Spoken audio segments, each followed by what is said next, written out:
بسم اللہ الرحمن الرحیم۔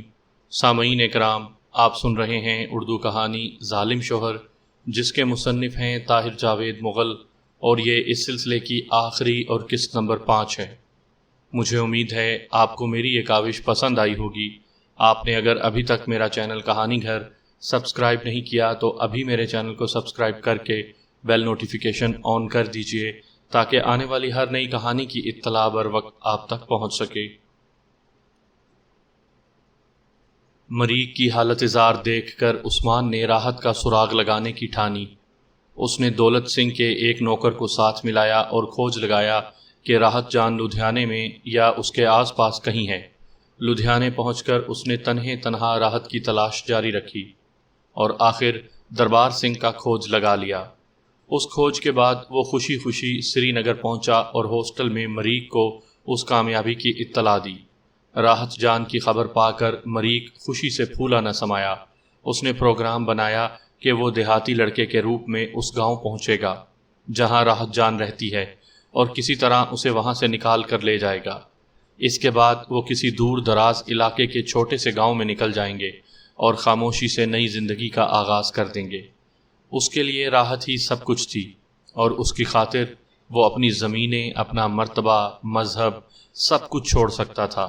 اپنا سکوٹر فروخت کر کے وہ ایک معقول رقم پہلے ہی حاصل کر چکا تھا اور اس کا خیال تھا کہ یہ رقم ان کی نئی زندگی کے آغاز کے لیے کافی ہوگی۔ اپنے طے شدہ پروگرام کے مطابق مریخ اور عثمان نے ایک دیہاتی مزدور سے کپڑے حاصل کیے۔ مریخ نے اپنا سر منڈوا کر مکمل دیہاتی کا روپ دھارا اور لدھیانہ روانہ ہو گیا۔ وہ جوتا جو کمرے سے ملا اس لیے چھوڑ دیا گیا تھا کہ مریخ کے ناپ کا نہیں تھا۔ لدھیانہ پہنچ کر مریخ نے بڑی کامیابی سے اپنے منصوبے کو آگے بڑھایا۔ وہ دربار سنگھ کے پاس بطور کھیت مزدور ملازم ہو گیا اور اس کے ڈیرے پر سونے لگا۔ وہ برسات کی ایک تاریک رات تھی جب وہ اپنے تڑپتے مچلتے جذبات پر قابو نہ پا سکا اور اپنی بچھڑی ہوئی محبوبہ کی صورت دیکھنے کے لیے دیوار پھاند کر دربار سنگھ کے گھر میں داخل ہو گیا۔ شاید وہ اپنے مقصد میں کامیاب ہو جاتا اور راحت سے اس کی ملاقات ہو جاتی، لیکن دربارے کے ایک بھائی نے اسے دیکھ لیا۔ اس کے شور مچانے پر دوسرے 2 بھائی بھی جاگ گئے اور انہوں نے مریخ کو پکڑ لیا۔ مریخ کی شکل و صورت اور لہجے سے دربار سنگھ کو پہلے ہی شبہ تھا کہ یہ لڑکا کشمیری ہے۔ جب وہ اس کے گھر سے پکڑا گیا تو دربارے کو یہ سمجھنے میں دیر نہ لگی کہ اس کا کوئی نہ کوئی تعلق راحت جان سے ہے۔ تینوں بھائیوں نے مریخ کو مارا پیٹا اور پچھلے کمرے میں لے گئے۔ دربار سنگھ حالانکہ ایک سے زیادہ مرتبہ گلمرگ جا چکا تھا اور دولت سنگھ کی حویلی میں ٹھہر چکا تھا، مگر ابھی تک مریخ سنگھ سے اس کی بالمشافہ ملاقات نہیں ہوئی تھی۔ اس اجڑے پجڑے دیہاتی لڑکے کو دیکھ کر دربارہ تصور بھی نہیں کر سکتا تھا کہ یہ دولت سنگھ کا بیٹا ہوگا۔ وہ صرف اتنا ہی شک کر سکا کہ یہ راحت جان کا کوئی چاہنے والا ہوگا۔ اس نے مریخ سنگھ سے باز پرس کی۔ مریخ نے کچھ بھی بتانے سے انکار کر دیا اور اسی دوران ایک کھلی ہوئی کھڑکی سے چھلانگ لگا کر بھاگنے کی کوشش کی۔ دربارے کے ہاتھ میں 303 کی رائفل تھی۔ اس نے تاک کر نشانہ مارا اور گولی مریخ کی کمر کے اندر سے گزر گئی۔ چند ہی لمحوں میں وہ برآمدے کے کچے فرش پر ٹھنڈا ہو گیا۔ اس المناک واقعے سے دربارہ اور اس کے بھائی بالکل پریشان نہیں ہوئے۔ انہوں نے راتوں رات مریخ کی لاش اٹھوائی اور اپنے کھیتوں میں لے جا کر گہرائی میں دفن کروا دی۔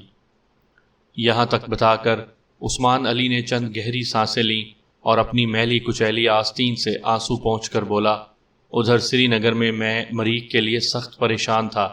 وہ کہہ کر گیا تھا کہ زیادہ سے زیادہ 1 ہفتے میں واپس لوٹ آئے گا۔ مسلسل انتظار اور فکر مندی کے بعد میں نے خود لدھیانے آنے کی ٹھانی۔ ایک طرح سے یہ میری غلطی ہی تھی۔ مجھے احساس نہیں تھا کہ مریخ کو قتل کرنے کے بعد دربارہ وغیرہ کتنے چوکس ہو چکے ہوں گے، لہٰذا یہاں پہنچ کر جب میں نے ایک دن دربارے کے مزارے سے سن گن لینے کی کوشش کی تو انہوں نے مجھے ایک کوٹھے میں بند کر کے دربارے کے بھائیوں کو اطلاع کر دی۔ انہوں نے مجھے پکڑ لیا اور باندھ کر اپنے باغ والے ڈیرے پر لے گئے۔ وہاں جا کر تینوں بھائیوں نے مجھے بہت مارا پیٹا۔ آخر مجھے بتانا پڑا کہ یہاں آنے والا لڑکا سردار دولت سنگھ کا بیٹا مریخ تھا اور میں اس کا دوست ہوں۔ یہ باتیں سن کر دربارہ اور اس کے بھائی کچھ خوف زدہ ہو گئے۔ اسی روز انہوں نے مجھے زنجیر ڈال کر کمرے میں بند کر دیا۔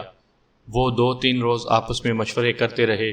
کبھی ان کا پروگرام بنتا کہ مجھے مار دیا جائے، کبھی وہ سوچتے کہ خواہ مخواہ ایک اور قتل سر پر لینا ٹھیک نہیں۔ آخر وہ اس فیصلے پر پہنچے کہ مجھے کسی باز خان نامی قبائلی کے حوالے کر دیا جائے۔ اس قبائلی کو چند روز تک ان کے پاس آنا تھا اور وہ اس کا انتظار کر رہے تھے۔ یہ تھی عثمان کی کل روداد۔ صفاق دشمنوں نے اس کی ایک ٹانگ توڑ ڈالی تھی اور چہرے پر بھی گہرے زخم چھوڑے تھے۔ اگر چند روز اور چھاپا نہ پڑتا تو شاید مریخ کی طرح وہ بھی کبھی اپنے گھر واپس نہ لوٹ سکتا۔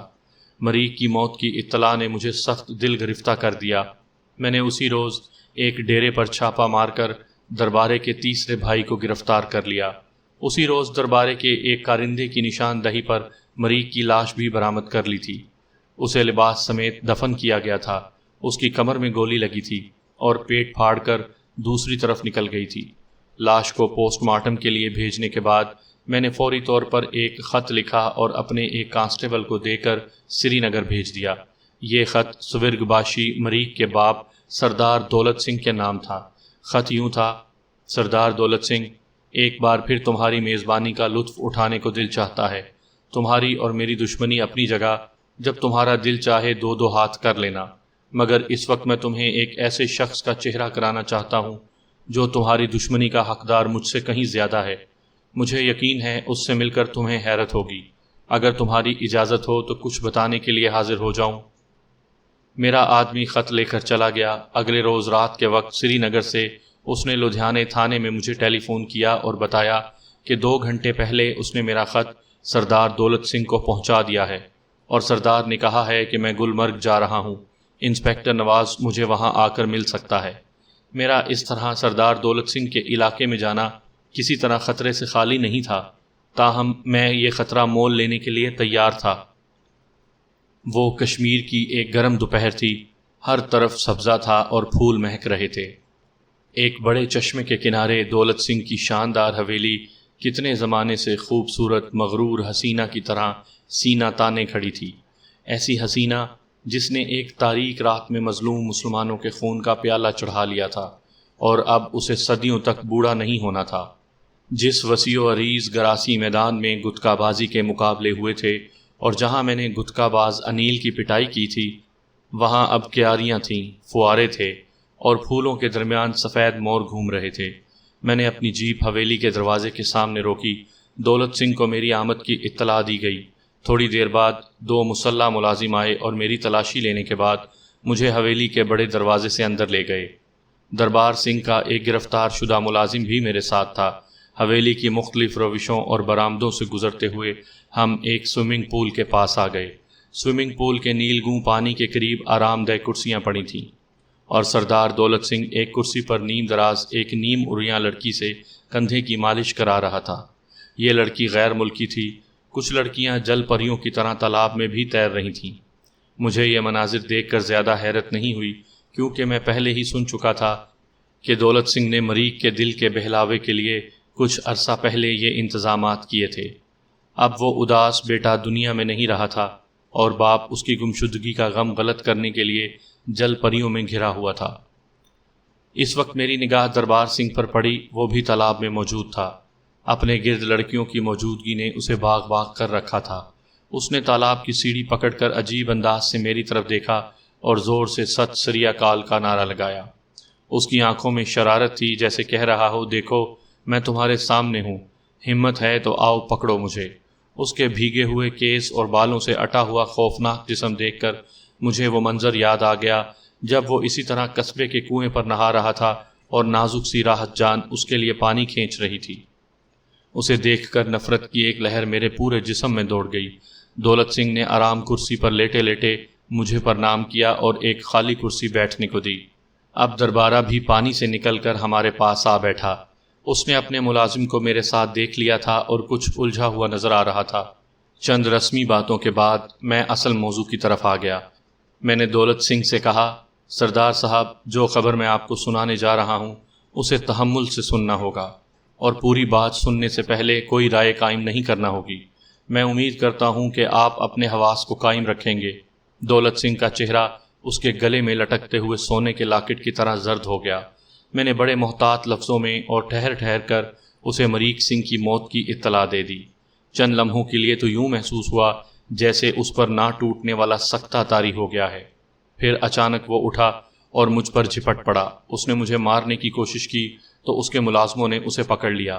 اس نے انہیں بھی 2 ہتھڑ مارے اور چلانے لگا، یہ جھوٹ ہے، یہ سب جھوٹ ہے، میرا بیٹا نہیں مر سکتا، وہ نہیں مر سکتا۔ بہت دیر چیخو پکار کرنے اور دھاڑے مار مار کر رونے کے بعد وہ اچانک نڈھال سا ہو کر بیٹھ گیا اور پرسکون نظر آنے لگا۔ اس کی آنکھوں میں آنسو لرز رہے تھے۔ عجیب سے ٹھہرے ٹھہرے لہجے میں بولا، کون ہے میرا دشمن؟ کس نے مارا ہے میرے بیٹے کو؟ اس کا انداز خوفناک تھا۔ میں نے دربار سنگھ کے ملازم کو اشارہ کیا۔ وہ ایک قدم آگے بڑھا اور ٹیپ ریکارڈر کی طرح فر فر بولنے لگا۔ چند ہی منٹوں میں اس نے دربارے کا سارا کچا چٹھا دولت سنگھ کے سامنے کھول کر رکھ دیا۔ اب دولت سنگھ کی آنکھوں میں آنسوؤں کے ساتھ ساتھ حیرت کا سمندر بھی نظر آ رہا تھا۔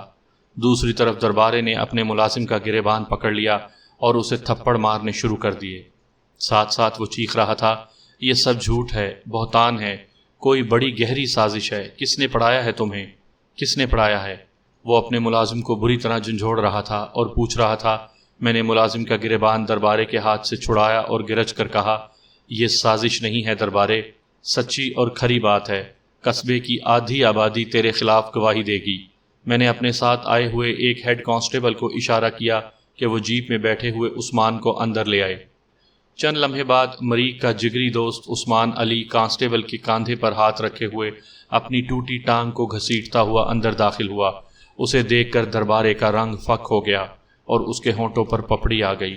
دولت سنگھ جلدی سے اٹھا اور عثمان لڑکھڑاتا ہوا اس سے لپٹ گیا۔ چچا جان، چچا جان، وہ دھاڑے مار مار کر رونے لگا۔ اچانک میں نے دربار سنگھ کو بھاگتے دیکھا۔ وہ صرف ایک جانگیا پہنے ہوئے حویلی کے عقبی دروازے کی طرف جا رہا تھا۔ میری طرح سردار دولت سنگھ بھی اسے دیکھ چکا تھا۔ اچانک دولت سنگھ اتنی زور سے چیخا کہ حویلی کی دیواریں دہل گئیں۔ میرا اندازہ ہے کہ بغیر لاؤڈ سپیکر کے بھی یہ آواز کئی فرلانگ تک سنی جا سکتی تھی۔ دولت سنگھ کا سارا دکھ اور غم و غصہ ان 4 لفظوں میں سمٹ آیا تھا، پکڑو اس کتے کو۔ یہ الفاظ اس کے منہ سے نکلتے ہی اس کے بے رحم مسلح کارندے دربارے کے پیچھے بھاگے۔ پھر ایک فائر کی آواز آئی۔ عقبی دروازے کے پاس میں نے دربارے کو لنگڑا کر اوندھے منہ گرتے دیکھا۔ کارندے شکاری کتوں کی طرح اس پر جھپٹے۔ دولت سنگھ بھی کندھوں پر تولیہ رکھے اس کی طرف بھاگا جا رہا تھا۔ پانی میں آگ لگانے والی جرمن حسینائیں چیختی چلاتی تالاب سے باہر نکل رہی تھیں۔ میں نے افراتفری کے یہ سارے مناظر دیکھے اور اپنے ہیڈ کانسٹیبل کے ساتھ مطمئن قدموں سے چلتا ہوا حویلی کے سامنے والے دروازے سے باہر آ گیا۔ تھوڑی ہی دیر بعد ہماری تیز رفتار جیپ گلمرگ سے باہر جانے والی خمدار سڑک پر اڑی جا رہی تھی۔ مجھے اس امر میں 1% بھی شک نہیں تھا کہ دربارے کی بے گور و کفن لاش حویلی کے لانوں میں گھسیٹی جا رہی ہوگی۔ دربارے کی عبرتناک موت کے قریباً 6 مہینے بعد سردار دولت سنگھ بھی اپنے کسی دشمن کے ہاتھوں مارا گیا۔ وہ گھوڑے پر سوار جا رہا تھا کہ کسی نے پہاڑ کے اوپر سے 2 فائر کیے، جن میں سے ایک فائر دولت سنگھ کے محافظوں کی ٹانگ میں لگا جبکہ دوسرا دولت سنگھ کے سر میں روشن دان بنا گیا۔ بعد ازاں وہ ہسپتال میں آپریشن کے دوران چل بسا۔ ایک ظالم کا یہ انجام اس کے ظلم کے عین مطابق تھا۔ راحت جان اپنے باپ شاکر علی کے ساتھ اب لدھیانہ میں تھی۔ میرے کہنے پر شاکر علی نے باندی پورہ کا رخ کیا اور دوڑ دھوپ کر کے مقبول نامی اس لڑکے کا کھوج لگا لیا جس سے راحت کا نکاح ہوا تھا۔ یہ ایک غریب اور سیدھا سادہ دیہاتی لڑکا تھا۔ وہ راحت کے حسن سے مروب بھی تھا۔ اس نے سب کچھ جاننے کے بعد بھی راحت کو قبول کرنے پر رضامندی ظاہر کی اور یوں ان دونوں نے ایک مردہ ازدواجی رشتے کو نئی زندگی بخش دی۔ یہاں ایک چھوٹا سا شرعی مسئلہ بھی پیدا ہو گیا مگر بالآخر خوش اسلوبی سے طے ہو گیا۔ اس مسئلے کا ذکر میں یہاں زیادہ اہم نہیں سمجھتا۔ پرانی یادداشتیں دیکھتے ہوئے جب کبھی میں سوچتا ہوں کہ سردار ڈوگر دولت سنگھ کو کس نے قتل کیا تو میری آنکھوں کے سامنے ایک دھندلا سا چہرہ ابھر آتا ہے، راحت کے بھائی فردوس کا چہرہ، جسے میں نے گلے میں کپڑے کا جھولا ڈالے جھاڑو پھیرتے دیکھا تھا۔ میں سوچتا ہوں شاید پہاڑ کے پیچھے سے گولی چلانے والے ہاتھ اسی کے تھے۔ میں تصور کی نگاہوں سے دیکھتا ہوں کہ وہ سردار دولت سنگھ کو مارنے کے بعد کہے لگاتا پہاڑوں میں گم ہو گیا۔ جب میں یہ کہے سنتا ہوں تو دل کو عجیب سا سکون محسوس ہوتا ہے اور یہ یقین پختہ ہونے لگتا ہے کہ ظالم اپنے انجام کو ضرور پہنچتا ہے۔ وہ گولی جس نے بھی چلائی تھی وہ کشمیر کا بیٹا تھا اور اس نے ڈوگرے دولت سنگھ کو نہیں مارا تھا بلکہ اس ظالمانہ نظام کو نشانہ بنایا تھا جس نے برس ہا برس سے سچائی کو زنجیر کر رکھا ہے۔